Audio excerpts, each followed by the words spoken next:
வணக்கம். நான் உங்கள் ஜோதிடர் ஆவுடையராமன். தினம் ஜோதிடம் சார்ந்த நிறைய விஷயம் பேசிகிட்டு இருக்கேன். இப்போ பார்த்தீங்கன்னா ஏப்ரல் மாத ராசி பலனில் கும்பராசி பார்த்தீங்கன்னா ராசியிலே புதன் ராகு இணைவு இருக்குது. இப்போ புதன் ராகு இணைவு இருக்குது பார்த்தீங்கன்னா ராசியில் இருக்கும்போது அறிவு சார்ந்து எந்த பிஸ்னஸ் பண்ணாலும் சரி, அதாவது மார்க்கெட்டிங் பண்ணுறவங்களுக்கு நீ அறிவு சார்ந்து ஒரு பொருளை நீங்கள் விற்கணும்னு நினைச்சாலும் சரி, நீ எதை அறிவு சார்ந்து யோசித்தாலும் சரி, கண்டிப்பாக பார்த்தீங்கன்னா ஒரு பாசிட்டிவான ஒரு இதை வந்து கொடுக்கும் இந்த மாதத்தில். அதே மாதிரி உங்கள் சொந்த ஜாதத்தில் புதன் திசை ராகு திசை புதன் பற்றி போணுச்சு அப்படின்னா சூப்பராக இருக்குங்க, பார்த்துக்கிறங்க. இந்த மாதத்தில் அந்த அந்தரம் எதுவும் போணுச்சு அப்படின்னா உங்களுக்கு அருமையாக இருக்கும். 2ஆம் இடத்துல சூரியன் செவ்வாய் சனி சேர்ந்துருக்கு.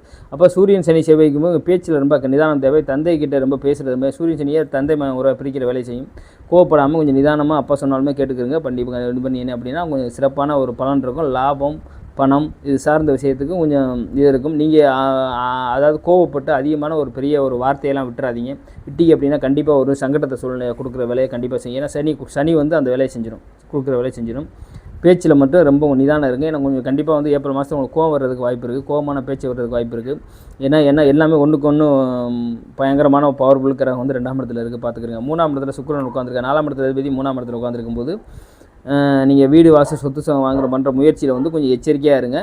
ஏன்னா அது சார்ந்த விஷயத்தில் கொஞ்சம் தடைகளை கொடுக்குற வேலையை செய்யும். ஏன்னா பேச்சு வந்து ஏன்னா 2ஆம் இடத்துல செவ்வாய் போய் சனியோடு உட்காந்துருக்கனால ஏதாவது முன்னுக்கு முன்னா பேசி ஏதாவது வம்பு வழக்க சந்திக்கிற மாதிரி இருக்கும். இடம் சார்ந்த விஷயம், வீடு சார்ந்த விஷயத்தில் கொஞ்சம் எச்சரிக்கையாக இருக்கிறது நல்லது. பெண்கள் சார்ந்த விஷயத்தில் கொஞ்சம் எச்சரிக்கையாக இருங்க.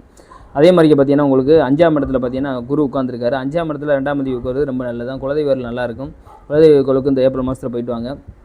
அதே மாதிரி பார்த்தீங்கன்னா பணம் சார்ந்த விஷயத்துக்கு சொந்த ஊரில் ஏதாவது இன்வெஸ்ட் பண்ணணும் அப்படின்னு நினச்சிங்கன்னா கண்டிப்பாக நீங்கள் செய்யுங்க. சிறப்பாக இருக்கும் ஏப்ரல் மாதத்தில். சரியா? உங்களுக்கு பார்த்தீங்கன்னா 7ஆம் இடத்துல கேது உட்காந்துருக்காரு. மனைவி சார்ந்த விஷயத்தையும் சமுதாயம் சார்ந்த விஷயத்துக்கு ரொம்ப ரிசர்வ்டாக இருந்துறது ரொம்ப நல்லது. இல்லை அப்படின்னா கண்டிப்பாக அதில் போய் நீங்கள் தடையை கொடுத்து மேற்கொண்டு நீங்கள் வந்து நீங்கள் பண்ணதெல்லாம் சரியாக இல்லாமல் மேற்கொண்டு அவங்களே உங்களை திருப்பி ஆப்போசிட்டாக பேசுகிற மாதிரி சூழ்நிலை கொடுக்குற வேலையை கேது கண்டிப்பாக செய்யும். நீ அதே மாதிரிக்கு மன வாழ்க்கை சார்ந்த விஷயத்தில் பெண்கள் உங்கள் மனைவி சார்ந்த விஷயத்திலும் கொஞ்சம் விட்டு கொடுத்து போகிறது ரொம்ப நல்லது பார்த்தீங்கன்னா. அதே மாதிரி 8ஆம் இடத்துல சந்திரன் இருக்குது. கடல் சார்ந்து போய் வெளிநாட்டில் வேலை பார்க்குறவங்களுக்கு ரொம்ப நிதானம் வேணும். வேலை பார்க்கும்போது ரொம்ப எச்சரிக்கையாக வேலை செய்யுங்க. இல்லைனா விபத்து ஏதாவது சந்திக்கிற சூழ்நிலை கொடுக்கும். அதை மட்டும் நீங்கள் பார்த்துக்கணும். கடல் சார்ந்து போகிறவங்க ஏதாவது சந்திர பற்றி போயிட்டுருக்கு, வெளிநாட்டில் இருக்கீங்க அப்படின்னா அதாவது ரொம்ப சேஃப்டியாக ரொம்ப இருங்க. சேஃப்டி பெல்ட் போட்டு ரொம்ப ஹெல்மெட் போட்டு ரொம்ப தெளிவாக வேலை பாருங்கள்.